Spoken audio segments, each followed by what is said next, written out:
Pain, that medically elusive evil. What about changing the focus from controlling pain to understanding pain as more than a symptom? Can pain be cheated? My name is Dr. Dean, chiropractor and physiotherapist. My goal is to reframe how medicine understands pain to improve care. This podcast series is dedicated to a same-day conservative treatment for low back pain. This podcast has a companion published article, number 10. Welcome to the Pain is Not the Only Problem podcast. The essentiality of conservative care is being reevaluated. The contributors to patient symptoms are being re-explored. All options are on the table. Article number 10. Afferent Signal Loading Part 1. These articles intend to reevaluate the prevailing clinical practices thought to manage low back pain, to submit and debate novel low back pain contributors and mechanisms, meet patient expectations and satisfaction, and clinically meaningful results, recommend a conservative non-surgical course of care to override pain instantly, and restore ADLs and patient confidence on the first visit at low cost. Afferent Signal Loading, ASL, as described by Dean 2016, describes the prioritization of a set of sensory sense signals passing through the ascending peripheral nerves to the spinal cord to the brain for interpretation, aka listening. Afferent signal loading is important when interpreting low back pain signaling and, more importantly, techniques to hijack the low back pain signal to manage pain. The brain listens to how hard muscles are working, the amount of tension, if it's high, if it's low, on the muscle, how fast or slow the muscles are contracting, and the various positions of the joints. For example, if a person attempts to lift a bucket of something, whether it's water or mixed concrete or popcorn, without knowing the contents nor the weight, the person would likely prepare with some pre-tension in the arms, legs, and lower back before lifting the bucket. When the load is popcorn, the brain senses less weight and releases body tension and lets the elbow bend to raise the bucket. When the load is concrete, the brain senses unexpected extra weight, adds body tension, adds work to the arms and legs and lower back, but not to the elbow, since the brain senses that bending the elbow is not safe or possible and redirects the work back to the legs and the lower back. The brain is listening when a person performs work that involves the lower back and the rest of the body simultaneously, but it listens to these and other sense signals simultaneously. However, these sense signals are prioritized. The brain is listening to some sense signals before others. There are three factors to ASL, afferent signal loading. 1. The diameter or thickness of the nerve fiber associated with the sensory signal. 2. The number of motor units associated with the sensory signal. And 3. The muscle tension associated with the sensory signal. Let's break this down. Nerve diameter. Largest diameter equals greatest signal speed. Largest diameter loaded first. Motor units. Largest, we'll say aggregated. Contraction priority. Anaerobic units loaded first. So we say anaerobic are usually the stability muscles, anti-fatiguing muscles.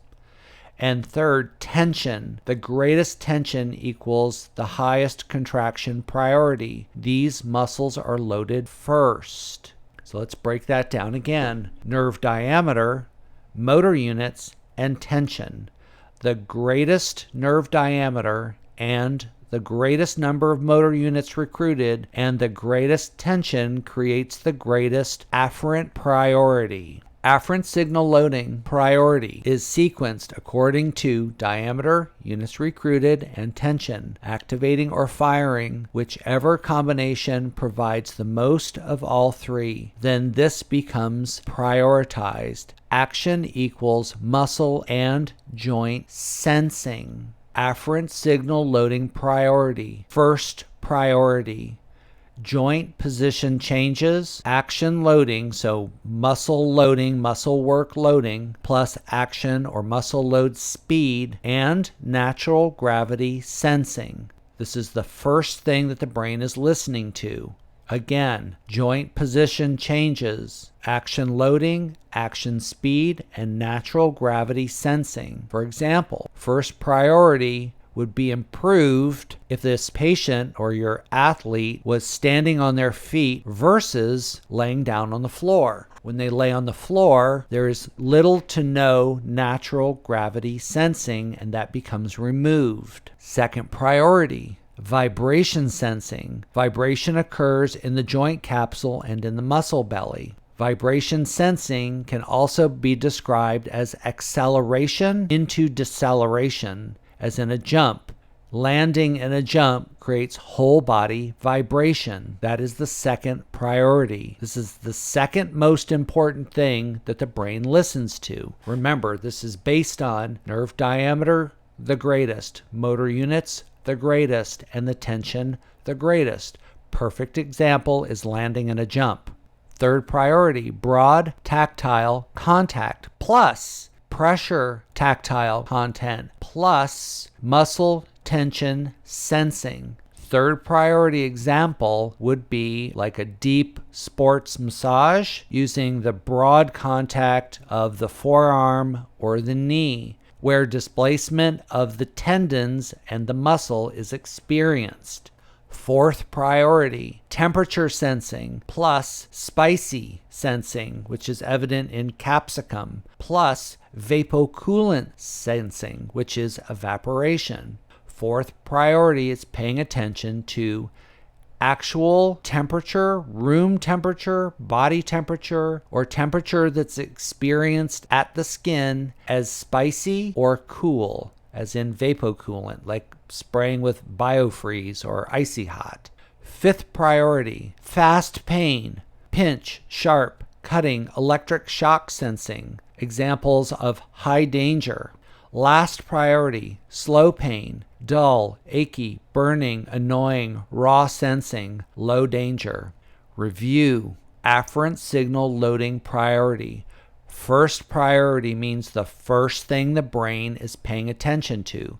These are the largest diameter nerves with the largest motor units with the most tension. First priority is muscle action. Second priority is vibration. Third priority, broad tactile contact. Fourth priority, temperature sensing. Fifth priority, fast, dangerous pain.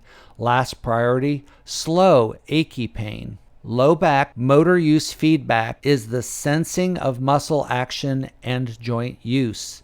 The brain listens to the demands of motor use when it receives afferent signals and makes cognitive choices about how to proceed with that muscle action and joint use. After mixing in emotional signals, memory signals, safety signals, and feasibility estimation. The nerve diameter that provides the brain with first priority senses are 100 times the diameter of the last priority sense, being slow pain, chronic pain fibers. This means that the slow pain fibers are 100 times less activated and 100 times less listened to than muscle movement. Third and fourth priority sense signals are listened to 3 to 10 times more than the last priority sense signal, which is why stretching, massage, hot and cold therapies are used for low back pain, simply because the brain is listening to those higher priority signals, not because stretching, massage, hot and cold therapies actually reduce pain. The therapies are only temporarily distracting the brain. Temporarily. Afferent signal loading describes the intrinsic prioritization of sense signaling. Motor units are the highest priority since they report the three-dimensional experience of the person. The most valuable information that brains should listen to is the feedback that sustains survival.